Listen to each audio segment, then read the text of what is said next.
오늘 본문의 말씀은 바울이 고린도 교회를 떠나서 이제 마게도냐에 이르렀을 때에 마게도냐에서 그 아주 깊은 환난을 당하고 있었습니다. 여러 가지 많은 어려움을 겪고 있는 와중에 이 고린도 교회로부터 디도가 와서 보고를 한 내용을 듣고 다시 고린도 교인들에게 편지하는 그런 내용을 담고 있습니다. 답신의 내용들 가운데서 저는 이 바울이 말하고 있는 것 가운데 착한 근심이라고 하는 단어가 눈에 띄었습니다. 여러분, 근심이 착할 수가 있을까요? 앞뒤가 맞지 않는 그런 말이죠. 근심은 육체와 정신 건강에 결코 이롭지가 않습니다. 그래서 또한 성경은 우리 인생들에게 근심하지 말라라고 가르쳐 줍니다. 고난을 앞두고 있던 주님도 제자들에게 너희는 마음에 근심하지 말라. 하나님을 믿으니 또 나를 믿으라. 이렇게 말씀하셨습니다. 뿐만 아니라 우리의 먹고 입고 쓸 것을 위하여서 걱정과 염려 속에 살아가지 말라라고 가르치셨습니다. 공중에 나는 새도 들에 핀 들꽃 하나도 하나님이 먹이시고 입히신다 하셨습니다. 맞습니다. 예수님의 말씀처럼 우리가 아무리 걱정한다 한들, 근심 속에 있다 한들 그것이 우리의 키를 단 한 자도 늘릴 수가 없습니다. 현대인의 그 만병의 근원은 스트레스라고 하죠. 근데 이 스트레스는 걱정과 근심에서 생겨납니다. 그러니 착한 근심이라는 것이 과연 있을 수 있겠는가 하는 그런 의문이 들지요. 그런데 오늘 이 본문에서 바울은 고린도 교회의 교인들을 근심하게 한 것을 두고 기뻐한다. 이렇게 말하고 있을 뿐만 아니라 어떤 근심은 매우 유익하다. 이렇게 말해주고 있습니다. 그야말로 착한 근심인 거죠. 그 근심은 9절에서 11절에 나타나고 있는데요. 그 내용을 좀 살펴보니까 이런 겁니다. 한마디로 표현을 하면 하나님의 뜻대로 하는 근심. 하나님의 뜻대로 하는 근심이 바로 우리를 유익하게 하는 착한 근심이다. 이런 것입니다. 바울은 하나님의 뜻대로 하는 근심과 세상 근심을 구별하면서 세상 근심은 사망을 이루는 것이지만 하나님의 뜻대로 하는 근심은 구원을 이룬다라고 설명을 하고 있습니다. 어떤 차이가 있길래 하나는 구원을 이루고 또 다른 하나는 정반대로 사망을 이루는 걸까요? 보통 근심이 생겨나는 그 원인에 대하여서 심리학자들의 연구 결과나 또 성경에서 말씀하고 있는 이유는 대단히 유사합니다. 바로 우리의 탐심과 두려움에서 비롯된다라는 것인데요. 결국 현재에 만족하지 못하면서 내일에 대한 불안을 가지고 있는 사람이 바로 근심 속에서 살아간다. 그런 얘기입니다. 이것은 그 많이 갖고 안 갖고의 문제가 아닙니다. 현재 그 많은 것들을 소유하고 있다라고 해서 근심이 없고 가진 것이 없다라고 해서 근심할 수밖에 없다. 이런 내용이 아니라는 거죠. 어떤 이는 많이 갖고 있어도 더 갖지 못해서 근심할 수 있습니다. 그런가 하면 또 어떤 이는 가진 것이 아무 것이 없어도 열심히 살아가는 자신의 삶과 미래에 대한 만족과 행복이 있을 수 있습니다. 그러므로 우리 속에 있는 부정적인 어떤 근심을 지우기 위해서는 현재에 대한 긍정이 필요합니다. 현재를 긍정한다는 것은 우리에게 주어져 있는 지금 이 현재의 사실, 즉 현실을 있는 그대로 받아들인다라는 것을 말합니다. 그럴 수 있을 때에 비로소 우리는 내가 할 수 있는 일과 할 수 없는 일을 구분할 수 있고 해야 할 일과 하지 말아야 할 일을 판단할 수가 있는 것입니다. 현실의 어려움을 받아들이지 못하는 이가 환상과 같은 일확천금을 꿈꾸면서 도박에 매달리거나 또 현실로부터 도피하기 위하여서 마약에 빠진다라고 한다면 과연 그 사람은 어떻게 되겠습니까? 성경에서 말하는 세상적인 근심은 우리의 육체가 어떻게 하면 잘 먹어서 배부르고 편안할까라고 하는 일들과 관련이 있습니다. 소위 잘 먹고 잘 살기 위하여서 근심한다는 것입니다. 잘 먹고 잘 살고 편안한 삶을 사는 것은 매우 중요한 일입니다. 모두가 그렇게 살기를 바라고 또 그렇게 살 수 있게 된다면 근심이 사라질 것 같습니다. 그렇지만 말씀드렸듯이 자기 비움과 안분지족하는 자족이 없는, 다시 말해서 채워도 끝이 없는 욕심이 있는 한 잘 먹고 잘 살아도 근심하게 될 것입니다. 또한 우리의 육신을 만족시키기 위해서 제 아무리 노력한다 할지라도 그것은 결코 육체의 죽음을 피해갈 수 있게 하지 못한다는 것입니다. 그러니까 육신적인 삶을 위한 세상의 근심은 필시 사망을 이룬다라고 하는 바울의 말이 결코 틀린 말이 아님을 우리에게 확인시켜 줍니다. 또 근심의 이유가 되는 그 미래의 불안에 대하여서 많은 철학자들은 인간은 오직 현재를 살아갈 뿐이기 때문에 현재에 집중하고 현재에 최선을 다하라고 권면합니다. 톨스토이는 그의 책 살아갈 날들을 위한 공부에서 과거의 일을 생각하면 후회스러울 뿐이고 미래의 일을 생각하는 것은 공상일 뿐이다. 그러므로 현재에 집중하라. 그것이 진정한 삶이다. 이렇게 말한 바가 있습니다. 무엇보다 그는 그 현재에 집중하는 삶에서 가장 중요한 것을 두고 사랑이다라고 말하였습니다. 왜냐하면 과거나 미래에 사랑할 수는 없다는 것입니다. 오직 현재, 지금 이 순간에만 사랑할 수 있기 때문이라고 말하면서 사랑은 오직 이 순간에만 발현된다고 한 것입니다. 주님도 내일 일은 내일 염려하라고 말씀하셨죠. 내일도 근심스러운 일이 생길 수는 있습니다.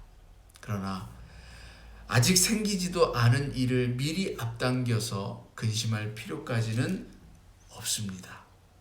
에이, 어떻게 그렇게 살아요? 또 어떻게 될지 모르니까 준비를 잘해야 하지 않습니까?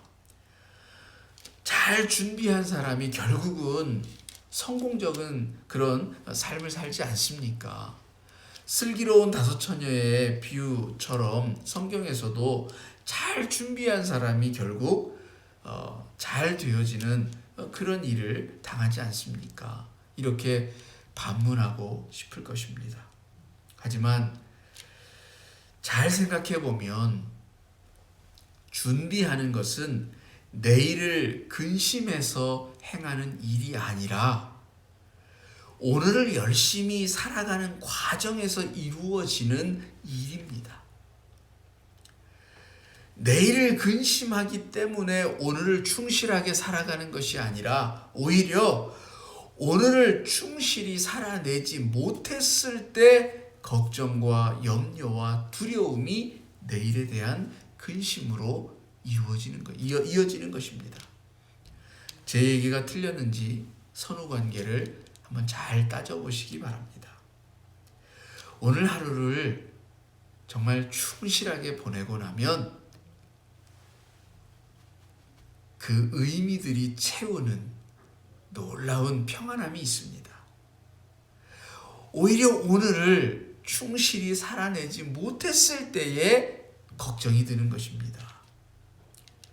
자, 이제 바울이 말하고자 하는 하나님의 뜻대로 하는 근심이 무엇인지 살펴보려고 합니다.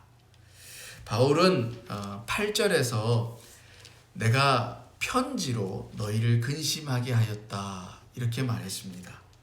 바로 이 고린도 전서를 말하는 것입니다. 바울은 그 먼저 보낸 편지, 즉 고린도 전서에서 고린도 교회의 교인들을 아주 심히 책망을 하였습니다. 분당을 지어서 파벌 싸움을 하느라 교회를 분열시키고 세상 법정에 서로 고발을 하여서 서로를 힘들게 하고 또 음행하는 그런 교인들이 있음에도 불구하고 그들을 그냥 두고 교회에서 맞아들이고 있는 것들을 두고 어찌 그럴 수 있느냐고 꾸짖었던 것입니다. 부모가 잘못한 자녀를 호되게 야단을 치고는 마음이 내내 불편한 것처럼 바울은 그렇게 심한 책망을 한 후에 마음이 편치 않았던가 봅니다. 그래서 너무 심하지 않았는가 후회했다라고 말합니다. 그렇지만 이내 지금은 후회하지 않고 오히려 기뻐한다라고 하면서 그 이유가 고린도 교인들이 그 책망을 듣고 근심함으로써 회개에 이르렀기 때문이다라고 말합니다.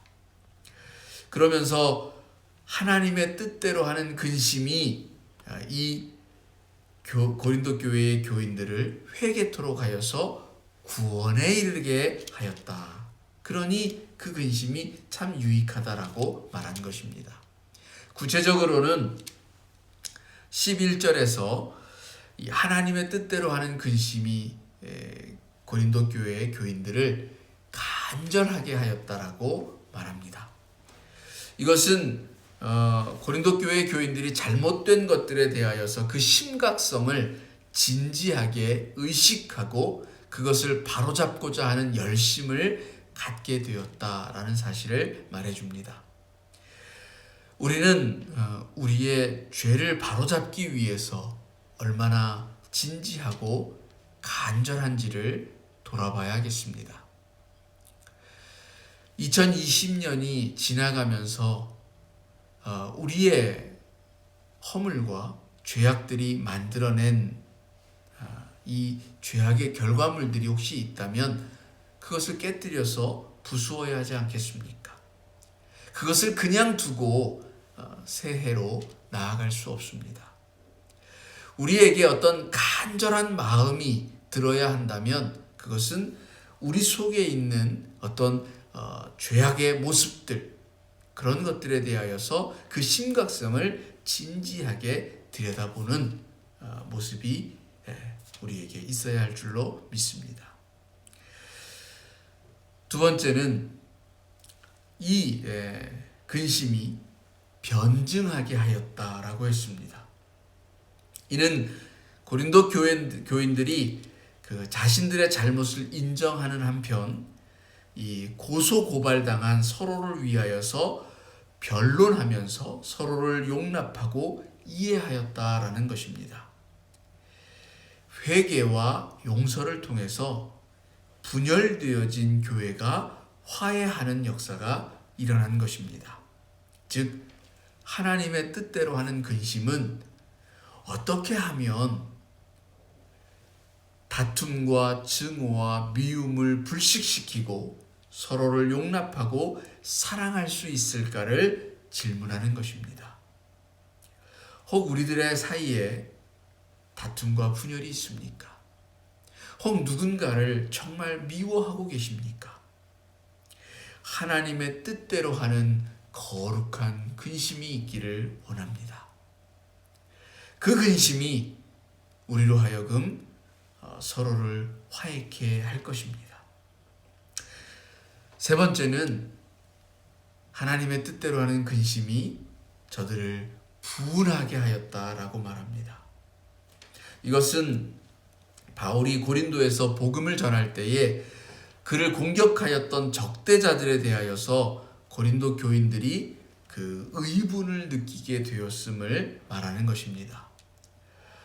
전에 고린도 교인들은 이 바울의 적대자들에게 동조를 하였거나 아니면 적어도 그들의 그 행위, 그러니까 바울을 적대하고 바울을 향하여서 비방하고 비난하며 내쫓는 자들의 행위를 방임하였습니다.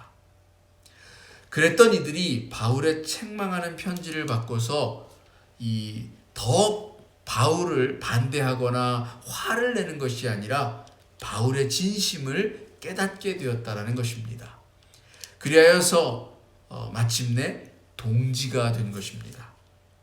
동지, 말 그대로 뜻을 같이 하는 사람이 되었습니다. 하나님의 목적을 함께 하는 사람이 된 것입니다. 하나님 안에서 하는 이 거룩한 근심, 하나님의 뜻대로 하는 근심은 주님 안에서 한 뜻을 품고 나아가게 한다는 것입니다. 여러분, 우리들 가운데에 이렇게 한 뜻을 품고 한 마음으로 하나님의 나라를 향하여서 나아가는 그런 모습이 있는지요? 우리 서로가 주님의 한 뜻으로 뭉쳐서 서로를 위로하고 격려하며 용기를 주면서 작은 한 걸음이지만 조금씩 하나님을 향하여서 나아가고 있는 그런 모습이 있는지요? 하나님의 뜻대로 하는 근심이 우리들 가운데 있기를 원합니다.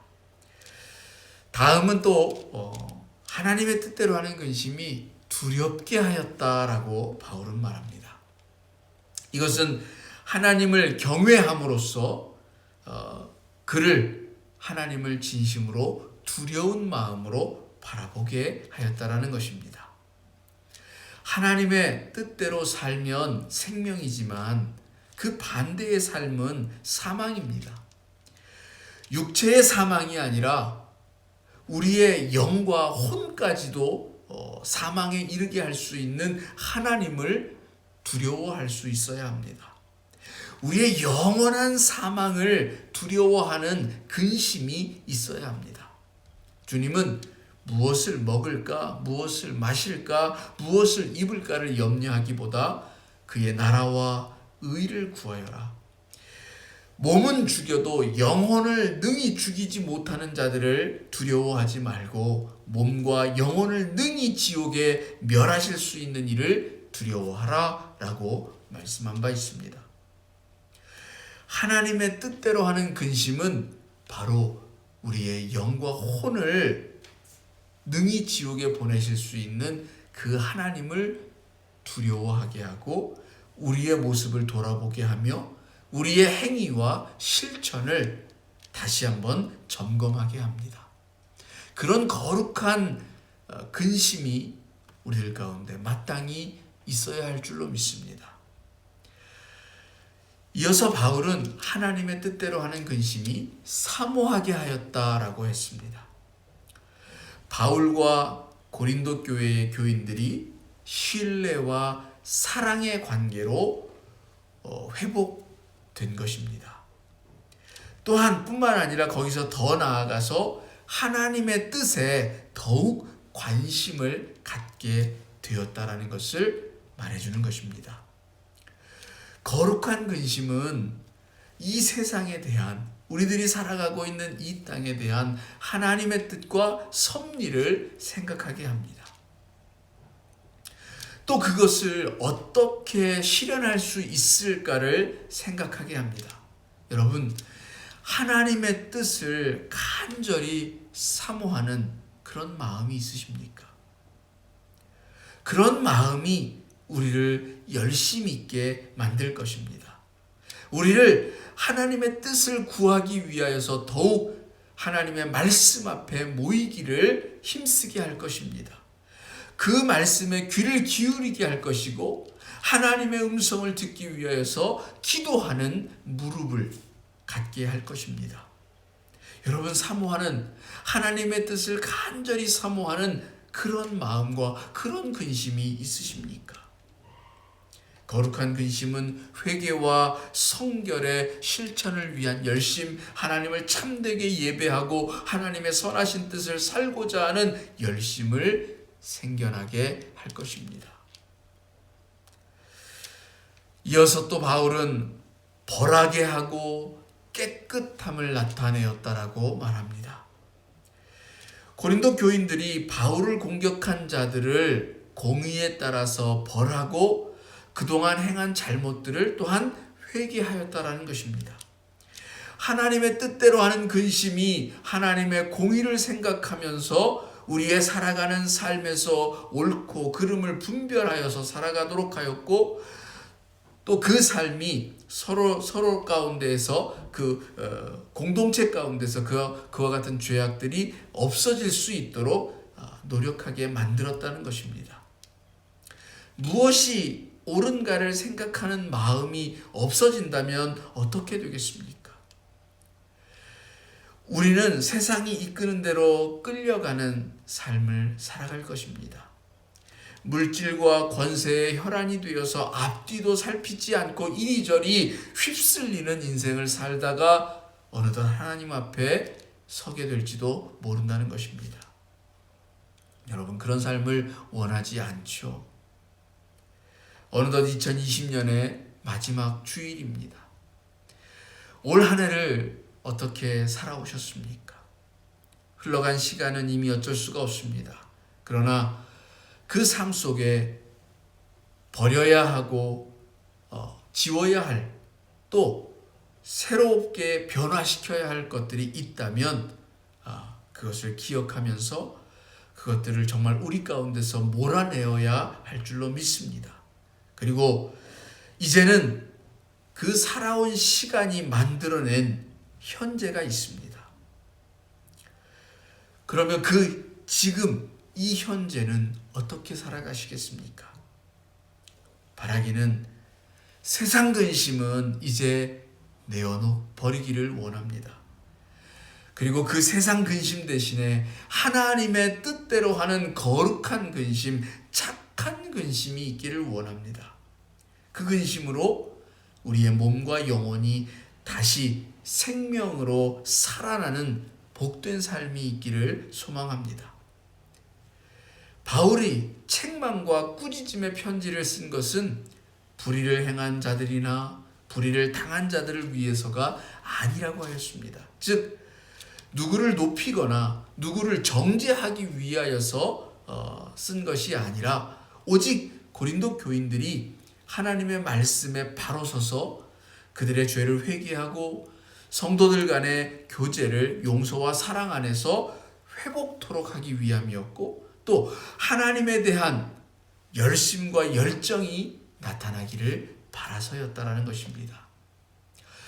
오늘 저의 이 말씀 드림도 저와 여러분 안에 착한 근심이 생겨나게 하여서 하나님의 뜻을 따라 생명으로 충만한 삶의 기쁨이 주어지기를 바람하지 않는 것입니다. 올 한 해도 여러분 수고 많으셨습니다. 애쓰셨습니다. 여러분 스스로를 다독이시면서 또 격려하시고 위로하시기 바랍니다. 하나님이 여러분을 위로하십니다.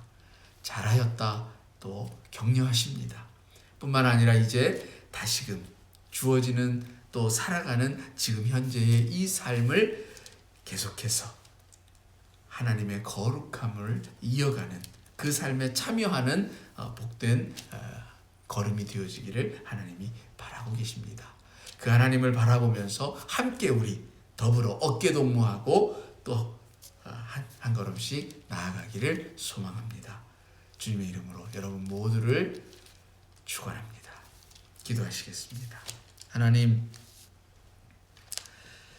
바울은 어떤 근심이 참 우리를 유익하게 하는 착한 근심이 될 수 있다라고 말하고 있습니다.